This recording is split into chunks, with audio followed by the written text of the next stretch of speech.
মাঝে, মাঝে এই ধরনের ভিডিও করাটা বেশ দুঃসাহসিক মনে হয়। আমরা বিয়ার গ্রিলকে দেখেছি বিভিন্ন সময় এই ধরনের ভিডিও করে থাকেন। তবে তার সাথে কিন্তু আরও লোক থাকে বা আরও প্রযুক্তি থাকে।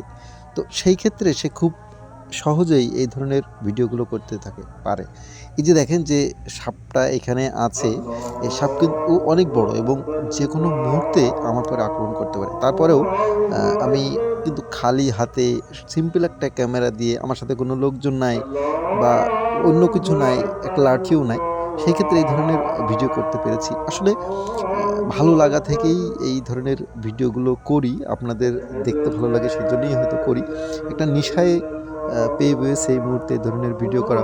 যেখানেই দেখি সাপ বা অন্য কিছু এই ধরনের দুঃসাহসিক ভিডিও করতে বেশ ভালোই লাগে।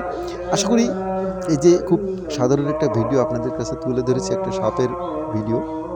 এটা ভালো লাগবে। যদি ভালো লেগে থাকে তাহলে লাইক, কমেন্ট করে আমার সাথে থাকবেন। আমার চ্যানেলটাকে সাবস্ক্রাইব করে দেবেন যদি চ্যানেল থেকে দেখে থাকেন। আর পেজ থেকে দেখলে ফলো দিয়ে আমার সাথে থাকবেন। বন্ধুরা, নতুন কোনো ভিডিওতে আবার আপনাদের সাথে দেখা হবে, কথা হবে। ততক্ষণে সবাই ভালো থাকবেন। ধন্যবাদ।